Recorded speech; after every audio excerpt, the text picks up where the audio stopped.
नवीन घडामोडी पाहण्यासाठी आपल्या बारामती झटका या यूट्यूब चॅनलला सबस्क्राईब करा व बेल आयकॉन दाबा, म्हणजे ताज्या घडामोडी आपणापर्यंत पोहोचतील। माळशिरस तालुक्यातील खंडाळी येथे कोणत्याही महापुरुषांची जयंती अथवा पुण्यतिथी असो, मोहिते पाटील यांच्या परिवारातील फोटो कायम असत।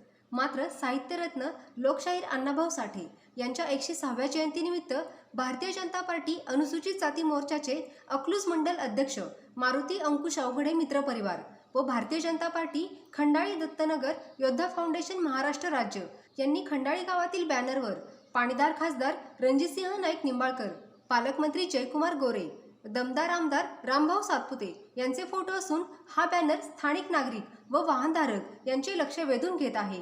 मोहिते पाटील यांच्या विचारांचं असणारं खंडाळी गाव भाजपच्या त्रिमूर्तींच्या विचारांचं गाव झालं, अशी खुमासदार चर्चा परिसरात सुरू आहे।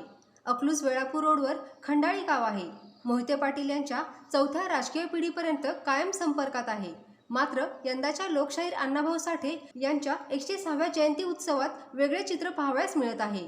मुख्य रोडवर लोकशाहीर अण्णाभाऊ साठे यांना अभिवादन करणारे भले मोठे बॅनर, त्यावर भाजपचे त्रिमूर्ती लोकप्रतिनिधी यांच्या फोटोसह कार्यकर्त्यांच्या फोटोने खंडाळी गाव भारतीय जनता पार्टीच्या विचारांचे गाव झालेले पाहावयास मिळत आहे। मोहिते पाटील यांच्या विचारांचं असणारं खंडाळी गाव भाजपच्या त्रिमूर्ती रणजितदादा, जयाभाऊ आणि रामभाऊ यांच्या विचारांचे गाव झाल्याची राजकीय वर्तुळात चर्चा सुरू आहे।